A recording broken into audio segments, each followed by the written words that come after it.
कनक आज सुबह से ही उदास और परेशान थी और माँ के बार बार पूछने पर भी उसने कुछ नहीं बताया। वह अपने कमरे में ही बंद थी और उसने अपना फ़ोन भी मुश्किल से इस्तेमाल किया था। दोपहर में जब घर में लंच की तैयारी चल रही थी तभी दरवाजे की घंटी बजी। सुशीला ने अपने बेटे प्रेम से कहा, प्रेम जरा देखना कौन है दरवाजे पर, मेरे हाथ में खाना है। लेकिन राकेश जी ने आगे बढ़ते हुए कहा, रुक प्रेम, मैं देखता हूँ। दरवाजा खोलते ही राकेश जी ने देखा कि प्रेमा जी खड़ी थीं। मुस्कुराते हुए राकेश ने हाथ जोड़े और कहा, अरे प्रेमा जी आप आइए, अंदर आइए। पीछे से सुशीला भी आ गईं और बोली, अरे प्रेमा बहन आप सब ठीक तो है? आइए, आप सही वक्त पर आई हैं, बस खाना लगा रही थी। प्रेमा ने थोड़ा जोश दिखाते हुए कहा, हाँ वो सब तो ठीक है सुशीला, मैं यहाँ खाना खाने नहीं आई हूँ। राकेश ने चिंता जताते हुए पूछा, क्या हुआ बहन जी, आप नाराज क्यों लग रही हैं? प्रेमा ने सीधा सवाल किया, कनक कहाँ है? सुशीला ने जवाब दिया, वो अपने कमरे में है, अभी बुलाती हूँ। क्या उसने कुछ किया है? तभी कनक अपने कमरे से बाहर आ गई और प्रेमा को नमस्ते करते हुए बोली, नमस्ते आंटी जी। प्रेमा ने कड़क तेवर में कहा, तो बताओ कनक, तुम कल से सूरज से बात क्यों नहीं कर रही हो और अपना फोन क्यों बंद करके बैठी हो? अब सभी घरवाले और प्रेमा भी कनक को देख रहे थे। प्रेमा ने आगे कहा, देखो सूरज बहुत ही इमोशनल और जिद्दी स्वभाव का है। अगर तुम दोनों के बीच कुछ हुआ है तो तुम अपनी ओर से सॉरी बोलकर मामला खत्म करो। मैंने तुम दोनों की सगाई के बाद 4 हफ्तों का वक्त इसलिए दिया था ताकि तुम एक दूसरे को जान सको।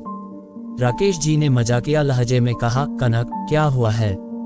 कपल्स में छोटे मोटे झगड़े तो होते ही रहते हैं, अब हमें ही देख लो, तेरी माँ से मेरी रोज की लड़ाई होती है, फिर भी सॉरी बोलकर मामला सुलझा ही लेता हूँ। सुशीला ने भी समझाते हुए कहा, बेटा अगर कुछ है तो हमें बताओ, कल को तुम्हारी शादी सूरज से ही होनी है। प्रेमा दीदी सही कह रही हैं, इतना अच्छा लड़का फिर नहीं मिलेगा। प्रेमा ने गंभीर होते हुए कहा, कनक ये हमारी दोनों फैमिलीज की इज्जत और नाक का सवाल है। सूरज कह रहा है कि तुमने उसे नाराज कर दिया है, अगर उसने एक बार मना कर दिया तो फिर कुछ नहीं होगा, तुम्हें उसे मनाना पड़ेगा।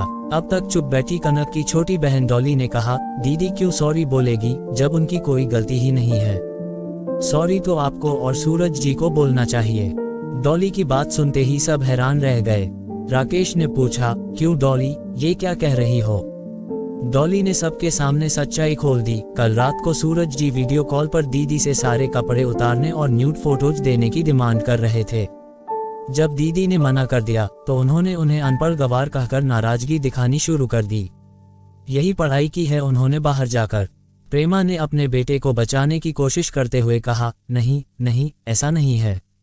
सूरज थोड़ा मॉडर्न लड़का है इसलिए बोल दिया होगा, आजकल तो ये सब नॉर्मल है सोशल मीडिया के जमाने में। तभी कनक ने शांत स्वर में कहा, आप सही कह रही थी प्रेमा जी, ये हमारी दोनों फैमिलीज की इज्जत का सवाल है। पर अब सोचने वाली बात यह है कि इज्जत किसकी कटी है, आपके परिवार की या हमारे परिवार की? अगर आपके लिए किसी भले घर की लड़की से न्यूड फोटो मांगना सामान्य और आधुनिक है तो ये काम आपको मुबारक हो, हमसे ये सब नहीं होगा। राकेश ने प्रेमा की ओर देखते हुए कहा, तू सब कुछ जानकर भी मेरी बेटी से सॉरी बुलवाने यहाँ आई थी, लेकिन कोई बात नहीं, अब मैं तेरे घर पर तेरे बेटे से सॉरी बुलवाने नहीं आऊंगा, अब तुम जा सकती हो। प्रेमा अब चुपचाप बिना कुछ बोले वहां से चली गई। राकेश और सुशीला ने गर्व के साथ अपनी बेटी को गले लगाया और कहा, अगर ऐसा पढ़ा लिखा होना है तो अनपढ़ गवार होना ही लाख गुना बेहतर है। आपको ये कहानी कैसी लगी हमें कमेंट कर जरूर बताएं।